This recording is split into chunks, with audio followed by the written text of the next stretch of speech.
Bill Gates कहते हैं कि मैं किसी भी मुश्किल काम को करने के लिए सबसे लेजी आदमी चूज करता हूँ, क्योंकि मुझे पता है वो लेजी आदमी उस मुश्किल काम को करने के लिए सबसे आसान तरीका निकालेगा। अब ये पॉइंट बहुत काउंटर इंट्यूटिव लगता है कि लेजी आदमी कैसे इंटेलिजेंट हो सकते हैं। इस पॉइंट को जस्टिफाई करने के लिए फ्लोरिडा गल्फ कोस्ट यूनिवर्सिटी के रिसर्चर्स टॉड मैकएलरॉय और उनके कलीग्स ने एक रिसर्च करी। इस स्टडी के लिए उन्होंने अंडर ग्रेजुएट स्टूडेंट्स को एक टेस्ट दिया जिसका नाम था NFC, need for cognition test. ये एक सिंपल टेस्ट था जिसका बेसिक फंक्शन था ये क्लासिफाई करना कि कौन सा स्टूडेंट ज्यादा सोचना पसंद करता है और कौन सा स्टूडेंट कम सोचना पसंद करता है। उसके बाद उन्होंने 60 स्टूडेंट्स को सिलेक्ट किया, जिसमें से 30 स्टूडेंट्स हाई थिंकिंग लेवल के थे, यानी उन्हें सोचना अच्छा लगता था, एंड बाकी 30 स्टूडेंट्स नॉन थिंकर्स थे। इन सब 60 स्टूडेंट्स को एक वेरिएबल डिवाइस पहनाया गया, बेसिकली एक घड़ी जैसा बैंड जिसके अंदर एक बेसिक एक्सेलरोमीटर था। ये डिवाइस हर 30 सेकंड के बाद उन स्टूडेंट्स की एक्टिविटी को रिकॉर्ड करके स्टोर कर लेता था। इस डिवाइस को उन स्टूडेंट्स ने एक हफ्ते तक पहन के रखा। एंड में जब इन सब स्टूडेंट्स का डेटा एनालाइज किया गया तो ये पता चला कि जो थिंकर्स स्टूडेंट थे,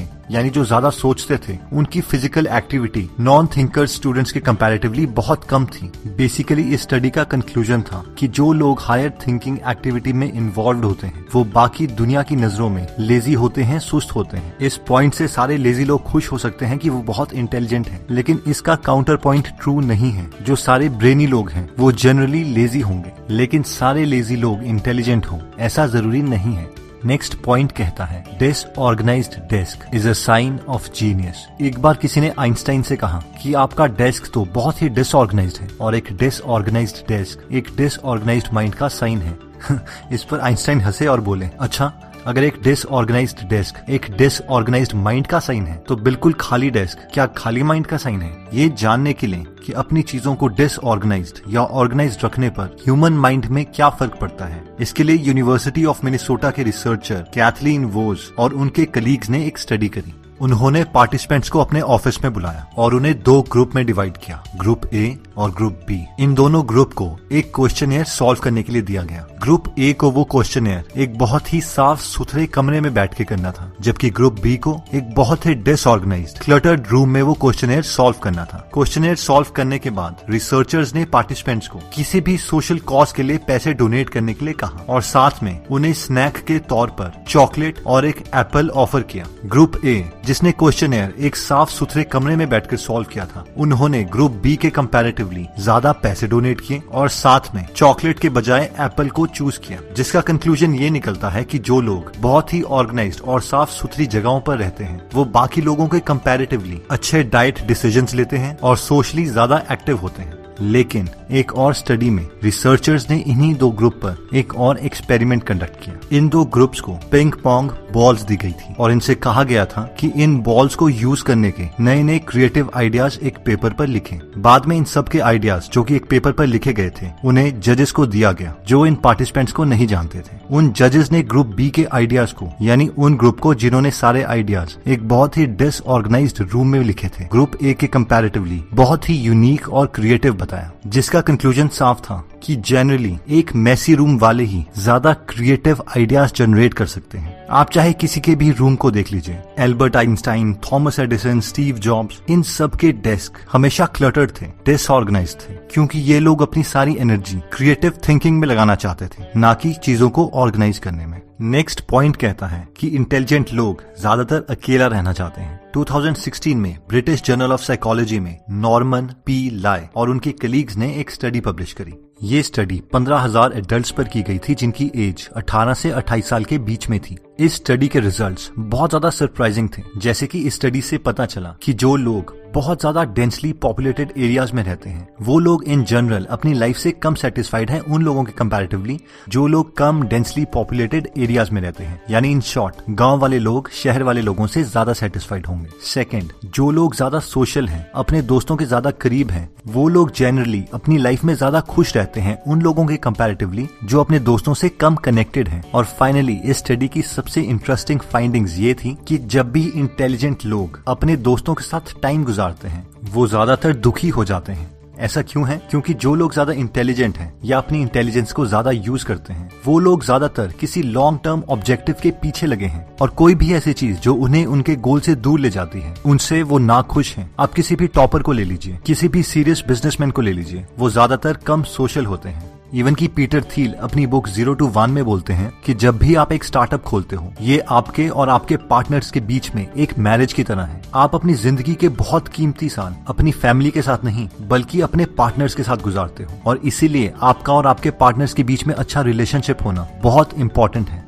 दोस्तों, हमने देखा कि 3 क्वालिटीज, जैसे कि लोनर यानी अकेले रहना, अनऑर्गेनाइज्ड डेस्क, सारा सामान इधर उधर रखना, और तीसरा था लेजी। अब हम देखेंगे कि ये क्वालिटीज जो कि रिसर्च बता रही है कि जीनियस का साइन है, क्या ये एक्चुअल में आजकल के इंटेलिजेंट लोगों में है भी या नहीं। तो पहली क्वालिटी आती है सोशली ऑकवर्ड, यानी अकेले अकेले रहना। तो मुझे लगता है कि ये पर्सनैलिटी ट्रेट हर जीनियस में था ही। अगर हम इलॉन मस्क की बात करें तो वो बचपन से ही बहुत अकेले रहते थे और कुछ ना कुछ सोचते रहते थे। वो इतने अकेले रहते थे कि एक बार उनकी माँ को लगा कहीं ये बहरे तो नहीं। उनके इसी एटीट्यूड की वजह से उन्हें स्कूल में बहुत बुली किया जाता था। इलॉन बताते हैं कि उनके बेस्ट फ्रेंड को स्टूडेंट्स बोलते थे कि वो इलॉन को बाहर लेके आए, और उसके बाद इलॉन को बहुत मारा जाता था। एक बार कई स्टूडेंट्स ने उन्हें इतना मारा कि वो सीढ़ियों से नीचे गिर गए और बेहोश हो गए। अगर हम इनकी पर्सनल लाइफ की बात करें तो इलॉन के 2 बार डाइवोर्स हो चुके हैं, और ये इनके बिजी शेड्यूल की वजह से ही हुआ है। ये लोग इतने बिजी रहते हैं कि ये अपने गोल्स को पूरा करने के लिए बाकी सारी चीजें सैक्रिफाइस कर देते हैं। अगर हम स्टीव जॉब्स की बात करें तो वो भी बहुत बिजी रहते थे। उनकी पहली गर्लफ्रेंड से हुई बेटी लीसा की रिस्पॉन्सिबिलिटी लेने से भी उन्होंने मना कर दिया था और कहा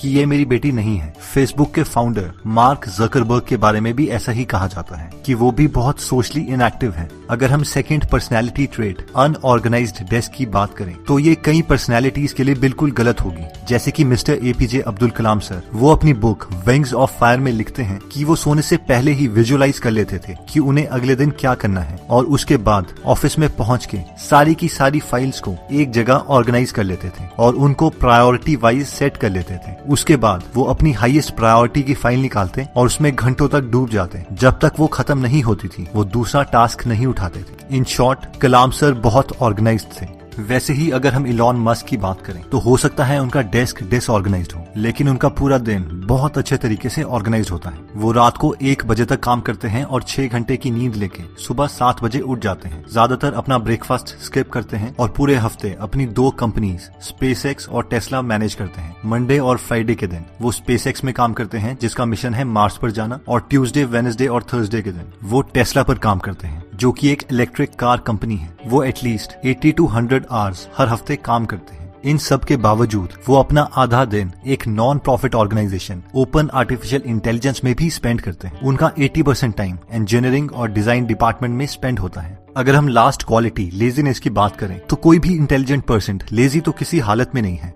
हो सकता है वो फिजिकली इनएक्टिव हो बाकियों की नजरों में, लेकिन उसके ब्रेन में कोई ना कोई थॉट चला रहता है। ऐसे लोग डायरेक्टली सोल्यूशन में नहीं जाते, वो पहले सोचना चाहते हैं कि उसी चीज को करने का क्या कोई आसान तरीका है या नहीं। फॉर एग्जाम्पल, अगर हम इलॉन मस्क की बात करें तो उनका ड्रीम है कि वो ह्यूमैनिटी को मल्टी प्लैनेटरी बनाना चाहते हैं। इसके लिए पहले मार्स का टेम्परेचर ऑलमोस्ट अर्थ के टेम्परेचर के बराबर आना चाहिए, क्योंकि वो एक ठंडा प्लैनेट है। तो उसको गर्म करने का एक सोल्यूशन है कि वहाँ पे बहुत सारी इंडस्ट्रीज खोली जाए। लेकिन इलॉन मस्क ने उसे गर्म करने का दूसरा तरीका बताया कि वहाँ पे हम न्यूक्लियर बॉम्ब्स ब्लास्ट कर सकते हैं। इसे बाकी लोगों ने एक बहुत ही बेवकूफी वाला सोल्यूशन बताया जिसके बहुत सारे वर्स्ट कंसिक्वेंसेस हो सकते हैं, लेकिन फिर भी ये सोल्यूशन बाकियों के सोल्यूशन से एकदम हटके था। ये बहुत ही काउंटर इंट्यूटिव अप्रोच थी। उसी तरीके से अगर हम मुकेश अंबानी की बात करें तो वो बाकियों के स्टैंडर्ड्स के कंपैरेटिवली थोड़े फिजिकली इनएक्टिव हो सकते हैं, लेकिन लेजी तो बिल्कुल नहीं है। जियो के लॉन्च से पहले पूरी इंडियन टेलीकॉम इंडस्ट्री को 25 साल लगे 2G के नेटवर्क को बनाने के लिए, लेकिन मुकेश अंबानी ने 3 साल के अंदर पूरा 4G LTE का नेटवर्क खड़ा कर दिया और अभी जियो 5G के लिए भी रेडी है। उन्होंने 170 डेज के अंदर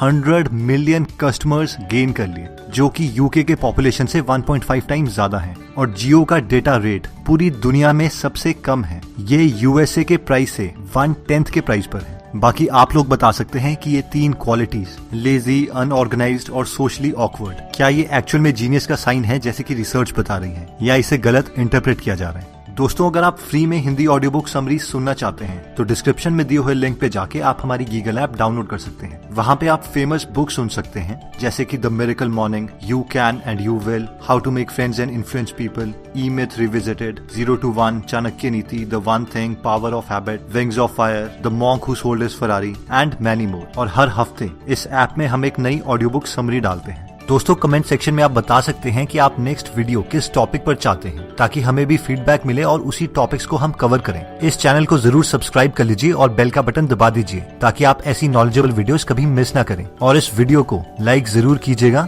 ताकि हमारा कॉन्फिडेंस बढ़े।